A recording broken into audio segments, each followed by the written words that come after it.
আবার এই সামনে কৃষ্ণ থাকলেও আপনাদের দুর্যোধন দুঃশাসন তো কৃষ্ণকে পেয়েছিল, যে কৃষ্ণকে পাওয়ার জন্য কত ত্যাগযোগ্য তপস্যা, একাদশী দ্বাদশী নিরামিষ ব্রত কত উপবাস করতেছে কৃষ্ণ দর্শন হওয়ার জন্য, তাই না মাসি? অথচ দুর্যোধন দুঃশাসনের সামনে কৃষ্ণ এসে হাজির, সে কি দেখতে পেয়েছিল? পেয়েছিল কৃষ্ণকে? পায় নাই। কি বলছে? মনুষ্য জ্ঞান করছে আমাকে, সাধারণ মানুষ কি করবে আমাকে? কৃষ্ণ তোমাকে বেঁধে ফেলবো, তুমি যদি তুমি আমার খাবার খায় না, তুমি ভিতরে করে খাবার খেয়েছো না, কালকে যদি উল্টা পাল্টা বলো তা তোমাকে বেঁধে ফেলবো আমি। তো কৃষ্ণ বলতেছে তুমি ঠিক বলছো, কারণ আসলে তোমার চোখে সেরকম মনে হচ্ছে, কারণ জলের রং হলো, জলের কোনো আকার নেই, কিন্তু জলকে যে পাত্রে রাখা হয় সেই পাত্রের রং দান হয়। আমি এই জলগুলো তো খুব লাল, জলগুলো নীল, জলগুলো সবুজ, কিন্তু আসলে গ্লাসের রং পরিবর্তন, জল কিন্তু পরিবর্তন না। যেরকম চশমা পরবো আমরা, ঠিক সেরকম আমরা মানুষকে দেখতে পাবো। ভগবান বলছিল হ্যাঁ তুমি ঠিকই বলছো দুর্যোধন, আমাকে বেঁধো, আমাকে বেঁধে পারো, আমাকে দেখি, তোমাকে দিলাম, তোমার সবার সব থেকে নিয়ে আসে আমাকে বাঁধার চেষ্টা করো। হ্যাঁ, ভগবানকে বাঁধার জন্য কোনো রজ্জুর প্রয়োজন নেই। দামোদরলীলা পড়ছিলাম না, দামোদরলীলা রজ্জু দিয়ে মা দশরথ মারতে চেয়েছিল, এটা রজ্জু দিয়ে বাঁধার বিষয় নয়, ভগবান মারতে কি দিয়ে? হৃদয় দিয়ে। তাই যার ভিতরে একবার দিব্য চক্ষু বা জ্ঞান চক্ষু লাভ হবে, সে সর্বভূতে তাকে দর্শন করবে। ভগবান বলছে আমি সর্বভূতে বিরাজিত, নির্মাণ মোহাজিত সঙ্গ দোষা অধ্যাত্ম নিত্যা বিনিবৃত্ত কামা দ্বন্দ্বই বিমুক্তা, দ্বন্দ্বই, আর এটা সবাই দাও এই জন্যটা, দ্বন্দ্বই বিমুক্তা সুখ দুঃখ সঙ্গই গচ্ছন্তি মোরা পদমভ্যয়ং তৎ নতৎ বাসয়ত সূর্য ন শশাঙ্ক ন পাবক তৎকর্তা নিবর্তন্তে তদ্ধাম পরমং মম মমৈবাংশ জীবলোকে জীবভূত সনাতনে মনষষ্ঠানেন্দ্রিয়াণি প্রকৃতিস্থানি কর্ষতে। এই সমগ্র বিশ্ব চরাচর আমার অংশ, আমি ভিন্ন পৃথিবীতে কিছু নেই। একটা লোমও যদি আমার যদি একটা চুল ধরে কেউ যদি টান দেয়, তাহলে আমি বুঝতে পারি যে আমাকে কেউ স্পর্শ করছে না, ঠিক প্রতি আমার পুরো শরীর দেখতে হবে, আমাকে তার জন্য না, কোনো একটা চুলের কণা যদি কেউ আমাকে স্পর্শ করে, আমরা সব বুঝতে পারি যে হ্যাঁ আমাকে কেউ স্পর্শ করেছে। তা ভগবান বলছে যে কেউ সর্বাবস্থায় যদি আমাকে একটা স্পর্শ করে, আমার কথা চিন্তা করে, সে আমাকে পেয়ে যাবে, কারণ আমি তো সবকিছুর সাথে লিঙ্ক হয়ে আছে, আমি ভিন্ন পৃথিবীতে কিছু নেই, ঠিক না? গীতার 9 অধ্যায়ের 17তম শ্লোকে ভগবান বলছে, কি বলছে? পিতামস্য জগত মাতা ধাতা পিতামহ বেদং পবিত্র ওঙ্কার ঋক্ষাম যজুরেবচ। কি বলা হয়েছে? পিতামস্য জগত, হে অর্জুন আমি অনন্ত বিশ্বব্রহ্মাণ্ডের পিতা।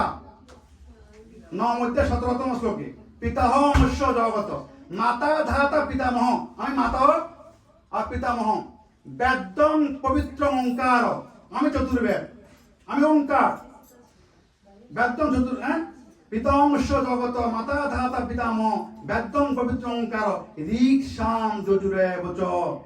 আমি পিতা, আমি মাতা, আমি বন্ধু, আমি সখা, আমি পিতামহ, আমি স্বর্গমর্ত্য পাতাল, আমি চন্দ্র সূর্য গ্রহ নক্ষত্র, আমি ভিন্ন পৃথিবীতে কিছুই নেই। তোমার যদি দিব্য জ্ঞান থাকে তুমি সব কিছুর মধ্যে আমাকে দর্শন করতে পারো। ভগবান বলছে আমি সর্বভূতে বিরাজিত, আমাকে দেখার জন্য শুধু কৃষ্ণ মূর্তির দিকে, আমি শুধু কৃষ্ণের এই ছবির ভিতরে আমি বসে নেই। সর্বভূত মানে কি? ওই যে বাথরুমে কীট পতঙ্গ আছে, কীট আছে, সেখানে আমি আছি। রুহিদাস পুষিটা যখন আনতে গিয়েছিল, আপনারা সবাই জানেন পুরনো কথা, সেখানে কি হয়েছিল? তামরার ভিতরে স্নান করতে যখন গিয়েছিল, তামরার ভিতরে পোকে বিলবিল করতেছে। যখন অর্জুন স্নান করতে গিয়েছিল, কি দেখতে পেয়েছিল সবাই জানেন না? ভাগবতের কথা, রাধা কৃষ্ণ দেখতে পেয়েছিল। জয় রাধা কৃষ্ণ প্রেমানন্দে, জয় শ্রী গুরু প্রেমানন্দে,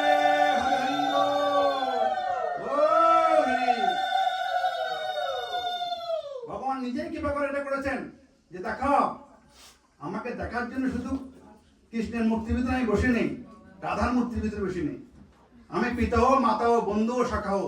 আমাকে মাতার উপর ডাকলেও পাবে, পিতার উপর ডাকলেও পাবে, বন্ধুর উপর ডাকলেও পাবে, সখার উপর ডাকলেও পাবে, মৎস্যর উপরে মৎস্য অবতার, কুর্মর উপরে একটা কুর্ম অবতার, বড়র উপরে একটা বড় অবতার, নিঃসঙ্গের উপরে নিঃসঙ্গ অবতার। আমাকে তুমি পশু পক্ষী কীট পতঙ্গ যার উপর ডাকো না কেন, আমি সর্বস্থানে বিরাজিত। তোমার ভাব অনুযায়ী আমি যে যতমাং প্রবর্তন্তে তাং তথায় প্রবদামি মম মম বর্তমান অনুবর্তন্তে মনুষ্যপাত্র সর্বস্ব, আমি সর্বত্র বিরাজিত। যার মনের ভাব যেরকম আমি ঠিক সেই রকম। আমাকে তুমি কিভাবে চিন্তা করবে এটা তোমার বিষয়। কিন্তু অনেকে কি করে, আরতি করার সময় কৃষ্ণ খুঁজে পায় না। আমার দুঃখ হয়, কৃষ্ণ খুঁজে পায় না, কথা শুধু মা কালী আর দুর্গা কালী। কিন্তু ভগবান বলছে যে কৃষ্ণ সেই কালী সেই রাধা। আমাকে তুমি রশি বৃক্ষ দেখবে কৃষ্ণ, বট বৃক্ষ দেখবে কৃষ্ণ, সাগরে দেখবে কৃষ্ণ, পাহাড়ে দেখবে কৃষ্ণ, গরুর মধ্যে শিখবে কৃষ্ণ, ঠিক না? চন্ডালে দেখবে কৃষ্ণ, বৈষ্ণবে দেখবে কৃষ্ণ। কৃষ্ণ বিন্দু পৃথিবীতে কিছুই নেই। কিন্তু আমার দিব্য জ্ঞান নাই বলে আমি ভেদাভেদ দেখতে পাচ্ছি। যতক্ষণ ভেদ থাকবে ততক্ষণ অভেদকে আমরা দেখতে পাবো না। তাই বলা হচ্ছে অখণ্ড মণ্ডলাকারং, খণ্ড বলা নাই, ব্যক্তং येन চরাচরম তৎপদম দর্শিতং येन তস্মৈ শ্রী গুরবে নমঃ। বলছেন না, অখণ্ড বলছে। অনন্ত সীম প্রাময় তুমি বিচার দিনের স্বামী, যত গুণগান হে চির মহান তোমারই অন্তর্গামী। দুলোকে ভুলোকে সবারে ছাড়িয়া তোমারই চরণে পুরি উঠাইয়া, তোমারই সকাশ দাঁচিয়ে শক্তি তোমারই করুণাকামী। অনন্ত অসীম প্রাময় তুমি বিচার দিনের স্বামী। বিচার দিনের একমাত্র স্বামীকে, কে স্বামী? পরমেশ্বর ভগবান শ্রীকৃষ্ণ। তাই বলছে কোন ভেদাভেদ নয়, কে নারী আর কে পুরুষ, কে ধনী আর কে গরিব, কে কালো আর কে ধলো, কে জ্ঞানী আর কে অজ্ঞানী। এটা শুধু কি জন্য? এটা শুধু এই সংসার চালানোর জন্য। আমি একটু বেশি শিক্ষিত হলে, ডক্টর ডিগ্রি করেছি, পিএইচডি করেছি, ভালো চাকরি পাবো, ভালো অর্থ উপার্জন করবো, ভালো বাড়ি গাড়ি হবে। কিন্তু এই টাকা দিয়ে ওখানে চলবে না। চলবে? বাংলাদেশের টাকা আনলে আমেরিকা চলবে? কি বলেন? এটা কি করতে হবে? এক্স্যাক্টলি, ক্লাব দেন। কোটি টাকা আছে, আমেরিকা কোটি টাকা নেবে না তো, এটাকে ডলারে কি করতে হবে? কনভার্ট করতে হবে। ঠিক সেরকম বলছে তুমি এখানে 10-20 তলা বিল্ডিং মালিক হয়ে গেছো, ওই যে মৃত্যুর পরে তোমাকে যেতে হবে একটি গৃহে, সেখানে তোমার এই টাকা দিয়ে, এই অর্থ দিয়ে কোনো কাজ হবে না। কি লাগবে?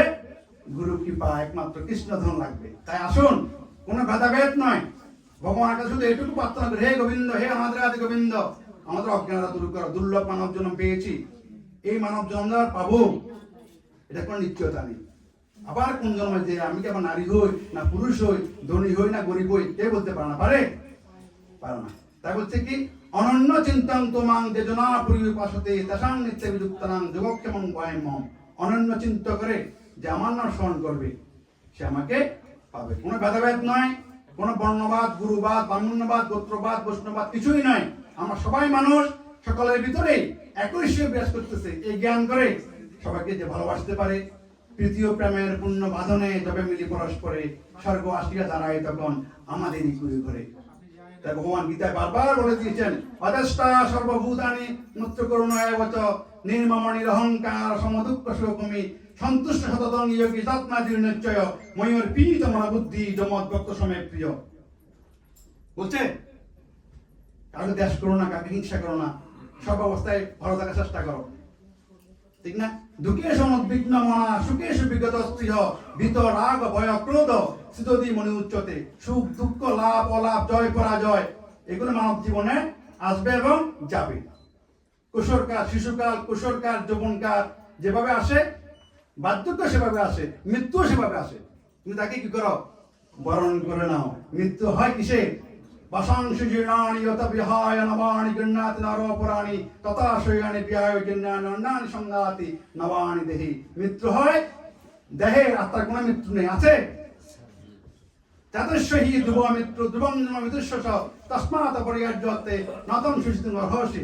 জন্মেলে মরিতে হবে, মরলে জন্মগ্রহণ করতে হবে। কতক্ষণ মৃত্যু হবে, ততক্ষণ পর্যন্ত আমাদের কামনা বাসনা পরীক্ষা পাস করবো না। বারবার ভগবান কত দয়ালু, কেমন বারবার আমাদেরকে পরীক্ষায় পাঠিয়ে দিতে হবে। সংসার বৃক্ষ, এই সংসারের বৃক্ষ গীতার পঞ্চদশ অধ্যায়ে প্রথম শ্লোকে বলছে, উদ্ধম মূল মত শাকম অসত্যং পয়ম ছন্দাং শীর্ষ বর্ণানি অস্তং বেদ সবেদবিদ অদত উদ্যং প্রচিতাতস্য শাখা গুণ প্রবৃত্ত বিষয় ববালা অদত্ত মূলানি সন্ততানি কর্মাণি বন্ধনে মনুষ্যলোকে। বুঝছে না? উদ্ধমূলং অদো শাকম অসত্যং পয়ম ছন্দাং শীর্ষ বর্ণানি অস্তং বেদ সবেদবিদ। যিনি বেদবিদ, যিনি বেদজ্ঞ, যিনি জ্ঞানী, প্রকৃত তত্ত্বদর্শী, যার চিত্ত শুদ্ধ, হৃদয়ে শুদ্ধ প্রেম আছে, শুদ্ধ ভক্তি আছে, তার হৃদয়ে সরলতা আছে। পাণ্ডিত্য দিয়ে ভগবানকে পাওয়া যায় না। ভগবান পণ্ডিত চায় না। ভগবানের কাছে, ভগবান হল বিশ্ব পণ্ডিত, তার কাছে কোনো আমি বাইবেল পারি, গীতা পারি, কোরআন পারি, ত্রিপিটক পারি, বিশ্বের সব ধর্ম আমি পারি, রামায়ণ মহাভারত আমার মুখস্থ। ভগবান এটা চায় না। ভগবান চায় কি? শুদ্ধ ভক্ত, যার হৃদয়ে শুদ্ধ প্রেম আছে, সেই আমার সবচেয়ে প্রিয় পাত্র। শুদ্ধ ভক্ত, সদা সর্বদা যিনি সন্তুষ্ট থাকেন, তিনি আমার সবচেয়ে প্রিয় ভক্ত। দুঃখে সমুদ্বিগ্ন মনা সুখে সুবিগত প্রিয় বিতরাগ ভয় ক্রোধ সিদ্ধি মনো উচ্চতে। তাই আসুন, আমরা সুখ দুঃখ লাভ অলাভ জয় পরাজয়কে সম জ্ঞান করে, তুমি প্রভু আমি দাস, এই জ্ঞান করে পরীক্ষা সেন্টারে কারো খাতার দিকে তাকানোর সময় আছে? কি বলেন? পরীক্ষা সেন্টারের ভিতরে কি আমার লেখা আমি লিখবো নাকি আরেকজন খাতার দিকে তাকাবো? তার দিকে তাকাও তো আমি পরীক্ষা ফেল করবো, কারণ ঘন্টা তো একদিন বেজে যাবে, বাঁচবে না? তো ঘন্টা বেজে গেলে কি হবে? আমার 10টা আছে 10টা, আমি দিয়েছি 5টা, কারণ আমি ওর দিকে তাকাই আছি, ওর দিকে তাকাই আছি। তুমি আমিষ খাইছো, নিরামিষ খাইছো, ওই ধুতি পড়ছো না পাঞ্জাবি পড়ছো, কয়মালা পড়ছো, তোমার পেটে কি আছে? পেট শুদ্ধ করো। কাজে নিরামিষ খাওয়ার ইয়া একাদশী থেকে 3 দিন আগে নিরামিষ খাই পেট শুদ্ধ করো। পেট শুদ্ধ চিন্তা করে, মন শুদ্ধ চিন্তা করে না। পেট শুদ্ধ কি হবে? নিরামিষ খেলে মলমূত্র হবে, আমিষ খেলে মলমূত্র হবে। পেট শুদ্ধ হলো কি ব্যাপার? পরিষ্কার হলো কেমন? পেট পরিষ্কার করো। অর্থাৎ নিরামিষ খাই পেট পরিষ্কার করো, কেউ কোনো কষ্ট নেবেন না। নিরামিষ খাওয়া ভালো, নিরামিষ খাওয়া স্বাস্থ্যের জন্য খুব ভালো, কিন্তু এই কথা অর্থ হয় না যে আমি নিরামিষ খেলে আমার পেট পরিষ্কার হবে, পেট শুদ্ধ হবে না। অনন্তকাল নিরামিষ খেলে কিছু হবে না, অনন্তকাল আমিষ খেলে কিছু হবে না। মন শুদ্ধ করতে হবে। বলে কি একাদশীর আগে 3 দিন আগে থেকে নিরামিষ খেয়ে পেট পরিষ্কার করো। কি নিরামিষ খেলে কি মলমূত্র তৈরি হবে নাকি সোনা বের হবে বাথরুমে? কে মনে করিয়েন না, কারণ নিরামিষ খাইছি, 3 দিন আগে নিরামিষ খাইছি, আমি সব এখন শুধু সোনা বের হতেছে না। কি হবে? ওই একই মলমূত্র, কে কষ্ট নেবেন না। তো তাহলে আমরা শুধু পেট পরিষ্কারের চিন্তায় আছি, মন পরিষ্কারের চিন্তা নেই। তা ভগবান শ্রীকৃষ্ণ বলছে, হ্যাঁ রে অদম, যে নশ্বর দেহ এখনই প্রাণবায়ু চলিকে দেবাশিস দেবনাথ কেউ এখন হরি বল বলে, কেউ জ্বালাই ফেলবে, কেউ সমাধিস্থ করে ফেলবে, কেউ সমুদ্রে বাসিয়ে দিবে, কেউ তো কীট পতঙ্গ খেয়ে ফেলবে, পোকামাকড় খেয়ে ফেলবে, আকাশে যদি বিমান আমি পুড়ে যাই, আমার অস্তিত্ব পাওয়া যাবে না। আমার হচ্ছে না? ঠিক না? তাহলে কি হলো? তাহলে নশ্বর দেহ নিয়ে চিন্তা, দেহেই চিন্তা নাই। তাহলে দেহ চিন্তা, দেহের চিন্তা নাই। কেমন? তাই আসুন, অংশ অংশী, অংশ অংশী, অংশ মানে দেহ, অংশী মানে আত্মা, খণ্ড অখণ্ড, সসীম অসীম, ক্ষুদ্র বৃহৎ। কেমন? আমি যদি ক্ষুদ্র বৃহৎ বলতে গেলে মোমবাতির শিখা মনে করেন, একটা মোমবাতি যদি জ্বালান তার একটা আগুন আছে না? কিন্তু মোমবাতির শিখাকে কিন্তু আপনার একটা ফুঁ দিলে নিভে যাবে, নিবে না? নিবে তো? আমরা সবাই মোমবাতির শিখার মতো আছি, ফুঁ দিলে কি হবে? নিভে যাবে। কিন্তু মোমবাতির শিখাটা যদি কোনো কাঁচা ঘর লাগিয়ে দেওয়া হয়, কাঁচা একটা ঘরের ভিতরে যদি মোমবাতির শিখা লাগিয়ে দেওয়া হয়, সেখানে ফুঁ দিলে কি নিভবে নাকি পারবে? জোরে বলেন। জ্বলে যাবে। তাহলে এখানে মোমবাতি শিখা যখন এটাও আগুন ওটাও আগুন, এই মোমবাতি শিখা যখন আমি ফু দিয়েছি কি হয়েছে? নিভে গেছে। আর এই ছোট শিখা যখন আমি একটা ঘরে আগুন লাগিয়ে দিয়েছি বা পাহাড়ে আগুন লেগেছে ক্যালিফোর্নিয়ার মতো, সেখানে যতই বাতাস দেয় আরো কি হয়? তা ভগবান বলতে তোমরা সসীম, তোমাদের ভিতরে আমার শক্তি আছে, কিন্তু তোমরা মোমবাতি শিখার মতো, তোমরা দেখো কি হবে? নিভে যাবে। চেষ্টা করো এই শিখাকে, এই জীবাত্মাকে পরমাত্মার সাথে এক করে দিন, তখন বাতাসে আর কিন্তু তোমার শিকার কি হবে না? নিবে না। কারণ আমার সাথে যে যুক্ত হয়ে যায় তার কখনো বিনাশ নাই। মন মনাভ মদ্ভক্ত মজ্জাজমাং নমস্কুরু মা ওই সত্যন্তে প্রতিজানে প্রিয়সিনে। আসুন সবাই মিলে আমরা একটু হরিনাম কীর্তন করি। গীতা পাঠ হয়ে গেছে, এখন গীতা মাহাত্ম্য পাঠ করবো। জয় রাধা কৃষ্ণ প্রমানন্দে, হরি হরি বল, হরি হরি হরি বল, জয় শ্রী গুরু প্রমানন্দে, হরি হরি বল।